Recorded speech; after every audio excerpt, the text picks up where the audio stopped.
Um desaparecimento que chocou o Brasil. Daiane desceu até o subsolo do prédio em que morava e depois disso nunca mais foi vista.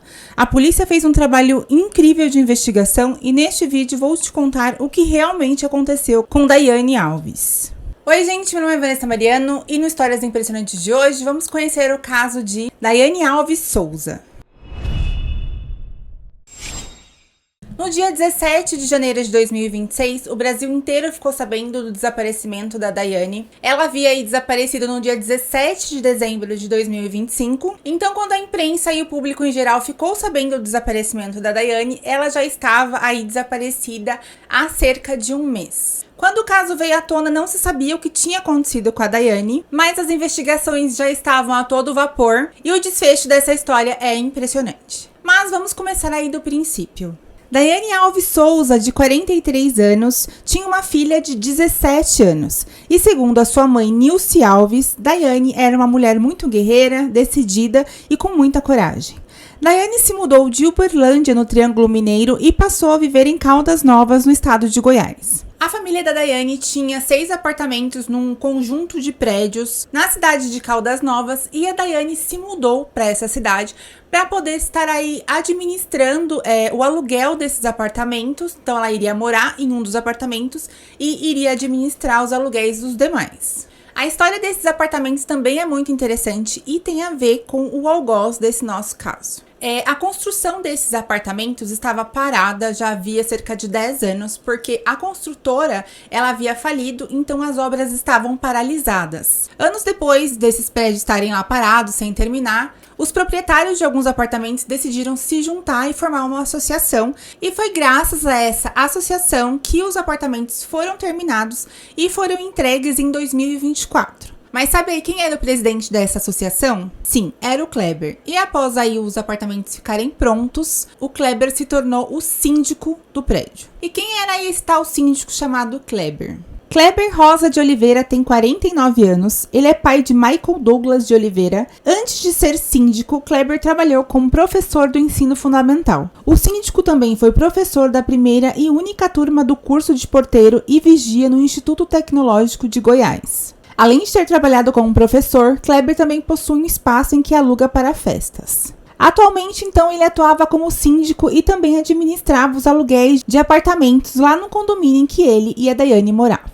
Foi por conta desses negócios de aluguéis que a Daiane e o Kleber começaram a se desentender. Os proprietários de alguns apartamentos começaram a querer que a Daiane administrasse os aluguéis dos seus apartamentos. E o Kleber não gostou nada disso, então a rivalidade dos dois começa aí. O Kleber, gente, ele queria o monopólio da administração dos apartamentos. Então, o que ele começa a fazer? Ele quer acabar com a reputação, com a imagem. Ele quer literalmente acabar com a Daiane. Ele começou a fazer ameaças aos donos de apartamentos que tinham intenção de fechar negócio com a Daiane para que ela cuidasse dos aluguéis dos apartamentos deles. Ele ameaçava também quem já era cliente da Daiane. Ele intimidava os donos dos apartamentos que eram administrados pela Daiane, dizendo que eles teriam problemas com o prédio. Gente, agora o mais doido, ele literalmente se sentia o rei dos apartamentos, o rei do prédio. Ele simplesmente, como síndico e rei, proíbe a Daiane e seus familiares de frequentar os lugares públicos do prédio. Aquilo que é de direito dela usar, porque ela paga condomínio, sabe? Salão de festas, a academia, que tinha academia no prédio, a lavanderia. Enfim, ele proíbe simplesmente a Daiane e sua família de usar essas áreas comuns. Outra coisa que o Kleber fez, gente, ele fez uma assembleia. Ele reuniu os moradores para fazer uma assembleia. E essa assembleia seria para votar a expulsão da Daiane do prédio. Essa assembleia, então, foi realizada. A Daiane, gente, ela foi proibida de entrar nessa assembleia. Ela sabia que a assembleia estava acontecendo e ela não pôde entrar, ela foi proibida. Então, ela não viu como foi a votação e ela também não pôde se defender. Ela foi proibida de entrar nesta assembleia. E é claro que essa assembleia decidiu pela expulsão da Daiane do prédio. Mas detalhe, as pessoas que votaram para que a Daiane permanecesse no prédio não tiveram os seus votos contabilizados. Já quem preferiu se abster de votar Esses votos ele colocou a favor da Daiane ser expulsa, e quando ele foi questionado sobre isso, ele disse que quem cala consente. Então foi dessa forma que ele conseguiu aí a maioria dos votos, o que ocasionou aí a expulsão da Daiane do prédio. A Daiane conseguiu uma liminar que permitia ela voltar a morar no prédio. E segundo as pessoas que a conheciam, ela não queria deixar de morar naquele prédio. Ela dizia que a dignidade dela não se dobraria perante as injustiças que ela estava sofrendo. Fora tudo isso, gente, os porteiros, eles eram proibidos de pegar qualquer encomenda que chegasse pra Daiane lá no prédio. Ela, inclusive, foi questionar os porteiros, ela sabia que tinha tido uma entrega pra ela naquele dia. E ela questiona por que eles não receberam, e eles simplesmente a ignoram, não respondem. Outra coisa que o Kleber proibiu aí os porteiros de estarem fazendo era que os apartamentos, né, eles eram alugados para temporadas, né? Caldas Novas é uma cidade turística, então as pessoas alugavam por temporadas, tipo Airbnb, sabe? Então, quando esses hóspedes chegavam, eles pegavam a chave na recepção. Então, o porteiro fazia esse serviço. Mas o Kleber aí proibiu o porteiro de fazer esse serviço para os clientes da Daiane, mas para os clientes dele, tudo bem. Os porteiros entregavam a chave, os porteiros auxiliavam em tudo que precisava. Esse serviço era proibido somente para os hóspedes aí da Daiane. A água, a luz e a internet também passou a ser cortadas, tanto no apartamento que a Daiane morava, quanto nos apartamentos que ela alugava. Do nada, assim, as contas estavam pagas e, de repente, a luz era cortada. Esta falta de luz foi investigada e foi visto que o cabo na caixa de passagem do prédio, que levava a energia para o apartamento da Daiane, havia sido cortado. Tanto que o cabo dela é o único que tem um remendo, pois precisou ser consertado. Em uma dessas vezes que a Daiane teve sua energia cortada, ela decidiu ir lá reclamar com o síndico porque ela não aguentava mais aquela situação. E ela afirma ter sido agredida pelo síndico. Tem imagens dela que ela tá com um machucado no rosto. E ela abriu um boletim de ocorrência contra ele, o denunciando por essas agressões que haviam ocorrido aí por conta deles terem discutido, por conta dela ter ido lá e reclamar sobre esse desligamento da luz dela. No total foram 12 ações civis e criminais que a Daiane abriu aí contra o Kleber. Em uma dessas ações, a Daiane teve uma vitória contra o síndico. Lembra que eu disse que a Daiane foi proibida de usar as áreas comuns e também foi proibida de entrar naquela assembleia que foi convocada e que, por conta dessa assembleia, ela foi expulsa do prédio? Então, ela ganhou essa ação e a administração do prédio foi aí condenada a pagar uma indenização para a Daiane. E olha só, gente, essa decisão saiu dia 11 de dezembro de 2025, ou seja, 6 dias antes da Daiane desaparecer. Ou seja, o síndico não devia estar muito feliz e logo em seguida a Daiane desaparece. Suspeito? Será? No dia anterior ao desaparecimento da Daiane, a família relatou que a energia do apartamento da Daiane e um apartamento que estava hospedado, tinha uma hóspede nesse outro apartamento, dos dois foram cortados a energia. E a hóspede liga para a Daiane e fala, olha, eu tô sem energia. E a Daiane, claro, prontamente vai atrás para ver o que tinha acontecido e ela vai e verifica que a energia dela e desse apartamento haviam sido desligadas. Então ela religa, volta para casa e o dia seguiu. No dia seguinte, já era aí o dia 17 de dezembro de 2025, dia do desaparecimento, a Daiane estava na sua casa vivendo a sua rotina normal. Ela estava aí com tudo erguido porque ela estava fazendo uma bela de uma faxina. Tava lavando roupa, né? Sua máquina tava trabalhando ali com uma lavagem de roupas. Foi aí que a máquina parou de funcionar, parou de fazer aí o ciclo de lavagem e ela percebeu que ela estava novamente sem luz. Mal sabia ela que aquele era o começo de um plano que iria acabar com sua vida. No dia seguinte, a Daiane ia encontrar com a sua filha e com a sua mãe. Mas, tanto sua mãe quanto a sua filha tentaram entrar em contato com ela via telefone, não conseguiram. Elas foram até o apartamento da Daiane, chegaram lá, a porta estava fechada, elas abriram a porta e viram que a Daiane não estava em casa, então a Daiane não estava atendendo o telefone, ela não estava no apartamento dela. Elas encontraram o apartamento dela naquela situação, né, as cadeiras levantadas, roupa na máquina, ou seja, não tinha indício ali que a Daiane tinha, sei lá, saído para fazer uma viagem, né, parecia que ela tinha saído para voltar logo, porque afinal de contas as coisas estavam ali por fazer. Diante aí dessa desconfiança e por elas realmente não conseguirem contato com a Daiane, elas já vão para a delegacia e abrem um boletim de ocorrência de desaparecimento. O Uma amiga da Daiane, chamada Georgina, fica sabendo do seu desaparecimento e ela entra em contato com a família da Daiane e fala: olha, ontem eu estava em uma conversa com a Daiane por WhatsApp. Ela falou que recebeu um vídeo da Daiane onde ela estava fazendo uma gravação. E ela pega esse vídeo e envia para a família.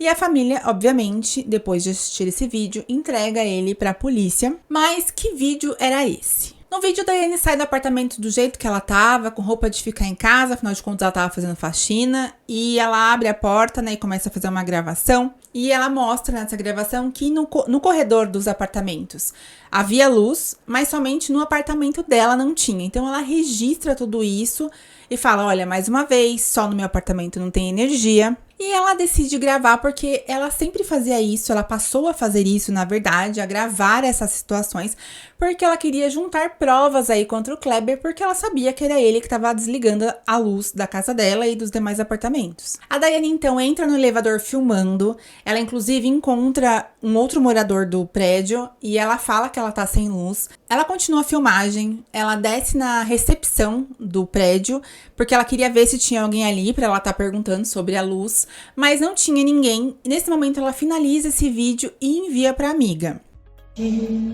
O 12, andando aqui no corredor, tem energia elétrica. Entro no meu apartamento 402, com as contas pagas e não tem energia nenhuma. E o padrão ligado normalmente, para não falar que eu desliguei o padrão aqui dentro de casa, normal. Vou continuar a gravação e vou lá ver se desligar o meu padrão. Então, 17/10, tá vendo aqui?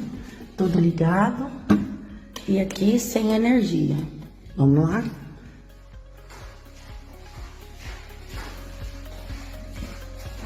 Botar o elevador. A energia no prédio, tranquila. E vamos ver o que tá acontecendo. Se foi igual ontem e igual tem sido esses cortes repentinos.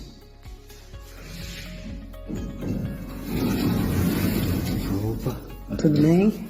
Bem. Tô filmando porque a minha energia tá sendo cortada lá embaixo. Aí pegando o elevador, alguém tá desligando o meu padrão, brincando de desligar. Deve ter menino aqui, né?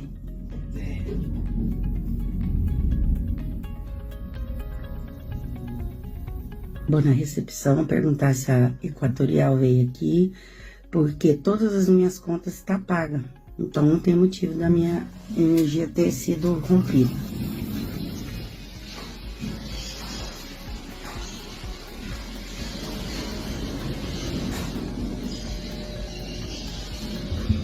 Oi. Nesse momento, a Daiane volta ao elevador e ela vai com destino ao subsolo, pois ela queria verificar o que estava acontecendo com seu padrão, se tinha algo de errado com ele, e dá para perceber que ela ainda está fazendo uma gravação de vídeo. Ela começa a fazer, na verdade, uma nova gravação de um vídeo para registrar aí o que estaria acontecendo no padrão de luz no subsolo. Mas esse primeiro vídeo aí mostra, então, ela deixando o apartamento dela. E detalhe, quando ela tá filmando o corredor e a porta do apartamento dela mostrando que ela está sem luz, ela entra no elevador e é possível ver que ela deixa a porta do apartamento aberta. Ou seja, ela tinha intenção de voltar rápido, ela nem fechou o apartamento. Ela desce até a recepção, finaliza esse vídeo e manda esse vídeo para a amiga Georgina. E esse vídeo que a família da Daiane entrega para a polícia. E a partir desse vídeo, a polícia começa também uma investigação. A polícia então pede as imagens das câmeras de segurança do prédio e das 10 câmeras que tinham instaladas, somente o vídeo de 3 dessas câmeras foram entregues à polícia. Pelas imagens da câmera de segurança do elevador, dá pra ver então ela fazendo esse primeiro vídeo que eu relatei pra vocês, mostra ela entrando no elevador, mostra ela saindo na recepção, mostra ela retornando pro elevador, mostra que ela está fazendo um vídeo com o celular dela e mostra ela saindo no subsolo. Mas não há imagens dela retornando para o apartamento. Então, o que teria acontecido com a Daiane depois de ter saído aí no subsolo do apartamento dela? O que a gente sabe é que ela desapareceu, sabe que a sua família foi lá no dia seguinte e viu que a porta do apartamento estava fechada, mas lembra que no vídeo ela tinha deixado a porta aberta? Ou seja, alguém fechou a porta do apartamento dela com a intenção aí que ninguém percebesse tão rápido o seu desaparecimento. Ela também estava fazendo aí um outro vídeo, né, que ela queria como prova, onde ela iria mostrar o que estivesse acontecendo lá no subsolo, mas algo aconteceu que a impediu de mandar esse vídeo para a amiga dela. O que a gente sabe é que ela estava gravando, mas por que ela não concluiu esse vídeo e não enviou para a amiga dela também, assim como ela havia enviado o outro? Outro detalhe, gente, a Daiane, ela entra no subsolo por volta das 19 horas. Quando foi às 19h08, uma outra moradora do prédio também foi ao subsolo e ela deu o seu depoimento e ela afirmou que quando ela chegou no subsolo não tinha ninguém lá, não estava a Daiane e nenhuma outra pessoa. Então, o que é que foi que aconteceu com a Daiane? Aconteceu em menos de 8 minutos. Foram 43 dias desaparecida e durante esse tempo o síndico estava vivendo sua vida normal, como se nada tivesse acontecido. Inclusive, ele mandou um áudio no grupo do condomínio falando que era para o pessoal pararem de estar falando sobre o desaparecimento da Daiane. Isso já tá trazendo bastante transtorno para nós aqui. Tá bem chato esse negócio aqui. E eu vou pedir que cessem esses comentários sobre esse assunto no grupo. O cara estava incomodado com isso. Por que será? Inclusive, foi apurado que as imagens da câmera de segurança do subsolo não estava funcionando, então ela era uma das câmeras que ele não havia entregue as imagens à polícia e ele alegou que essa câmera não estava funcionando. Mas a polícia sabia exatamente aí a hora que a Daiane tinha desaparecido, né? Afinal de contas, a outra condômina foi lá e viu que a Daiane não estava. Se a Daiane não voltou para o elevador, não tinha imagens dela retornando, a Daiane tinha que ter saído de lá de alguma forma.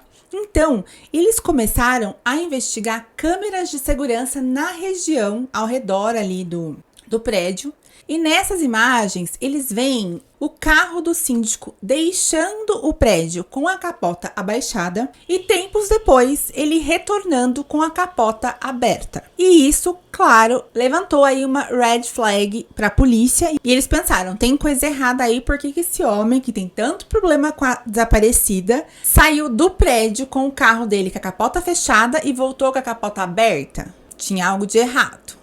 A polícia, então, já tinha levantado várias provas e indícios aí contra o Kleber. Então, no dia 28 de janeiro de 2026, o Kleber e o seu filho são presos em prisão preventiva. E no momento que ele está sendo preso, o Kleber já fala aí para a imprensa que estava ali cobrindo essa prisão que o filho dele era inocente, que o filho dele não tinha nada a ver com isso. Gente, meu vizinho começou a cortar grama, não sei se vai sair o barulho aqui, mas se sair, me perdoem, eu vou tentar fazer a melhor edição possível. Nesse dia mesmo, o Kleber já confessa que ele sim tinha envolvimento no desaparecimento da Daiane e que, na verdade, ele tinha tirado a vida dela. Na sua primeira versão dos fatos, aí, quando ele confessa o crime, ele fala aí que a Daiane desceu lá no subsolo, que ele estava lá, que eles começaram a discutir por conta da luz. E nesse momento, começou um empurra-empurra, ele estava armado, a sua arma caiu no chão e acidentalmente deu um tiro na cabeça da Daiane. Assim, estavam se empurrando, a arma caiu, pá, direto na cabeça dela. Essa foi a versão dele, que obviamente a polícia não acreditou muito.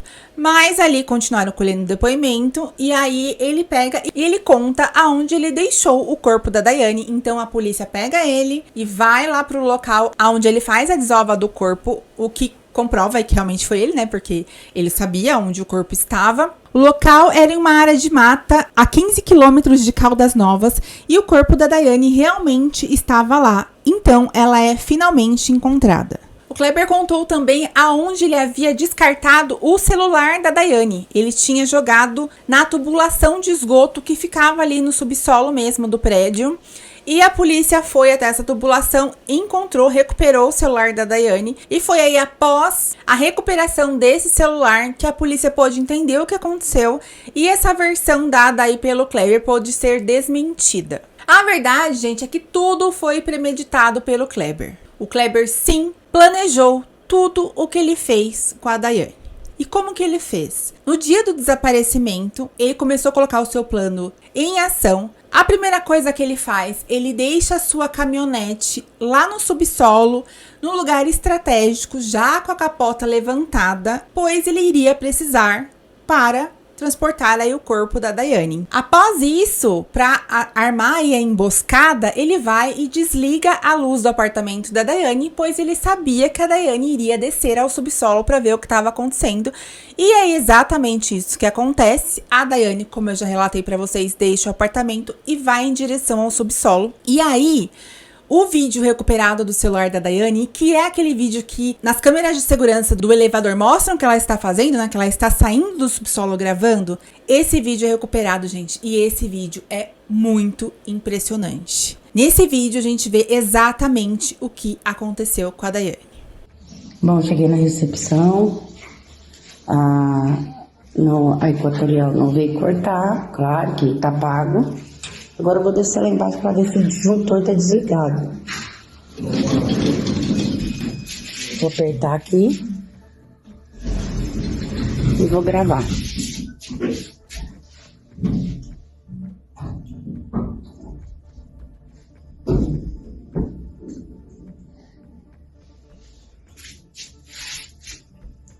Esse onde que fica os disjuntores.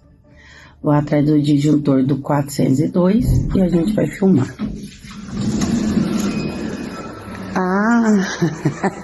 Olha quem eu encontro. Acabou de perder minha energia no 402. Vamos lá. Vamos ver se essa brincadeira tá continuando. Vamos ver. Vamos achar aqui. 409, 404. Não sei se o 402 tá aqui, mas o síndico tá aqui embaixo. Isso eu sei. Acho que o 402 fica aqui. Vamos lá, se tem menina brincando de desligar as coisas. Então, como vocês puderam ver, gente, a Daiane, na hora que ela desce ali no subsolo, ela vê o síndico, fala, né, inclusive, olha ali quem está ali, né? E ela começa a procurar seu padrão de luz e no momento em que ela encontra o padrão 402, que era o número do seu apartamento, ela é golpeada pelas costas. Kleber estava encapuzado e estava com luvas e na gravação você vê que ela recebe um golpe por trás. E é nesse momento que a gravação é interrompida. E esse vídeo, gente, é muito impressionante porque é a continuação daquilo que a gente tinha visto e estava sendo investigado há dias já. E a gente querendo saber o que aconteceu e era ali, era a prova do que realmente tinha acontecido. Kleber, então, depois de golpear a Daiane pelas costas, ele pega o seu corpo desacordado, coloca na caçamba do seu carro, sai com ela, vai até o local da desova, chega lá, era um matagal. Na beira da rodovia, ele entra pelo matagal, no chão tem uma canaleta e ele coloca o corpo da Daiane nessa canaleta e, gente, neste momento, ele efetua 2 disparos na cabeça da Daiane. Então, o motivo da morte da Daiane foram 2 tiros na sua cabeça. Ele abandonou, então, o corpo da Daiane nesta canaleta e lá ela ficou durante 43 dias. Nesse local corria água da chuva e, gente, choveu, fez sol, choveu de novo, fez sol de novo. Então, quando o corpo da Daiane foi encontrado, ele já estava em um estado cadavérico. Mas, claro que exames foram feitos e foi possível aí identificar exatamente a causa da morte da Daiane. A Daiane foi velada e enterrada no dia 4 de fevereiro de 2026, em Uberlândia, Minas Gerais. O síndico, claro, segue preso e será indiciado por homicídio qualificado e ocultação de cadáver, então ainda terá muito processo pela frente. Mas o mais importante é que as provas são contundentes, e realmente há um caso muito forte contra o síndico, não tem nada que possa ser feito assim para que ele alegue que não foi ele quem fez. Então, diante das provas levantadas e tudo que foi apurado, com certeza ele será condenado, mas ainda tem muita coisa para acontecer, o julgamento, enfim, a gente não sabe ainda a sentença, a pena, nada. mas ele segue preso. Já o seu filho, ele foi solto, foi feita toda uma investigação e foi apurado que ele realmente não teve nada a ver com o crime. Inclusive, ele nem estava na cidade no momento do crime. A filha da Daiane fez uma espécie de altar para a mãe no local em que seu corpo foi encontrado. Ela colocou uma cruz e flores no local. Muito triste esse caso, né, gente? Pensar que por ganância uma vida foi tirada. Mas agora vamos para os comentários. Comenta aqui se você acredita que esse crime poderia ter sido evitado. Curte esse vídeo se você gostou da forma como eu contei essa história. E é isso, gente. Essa foi a nossa história impressionante de hoje. Um beijo.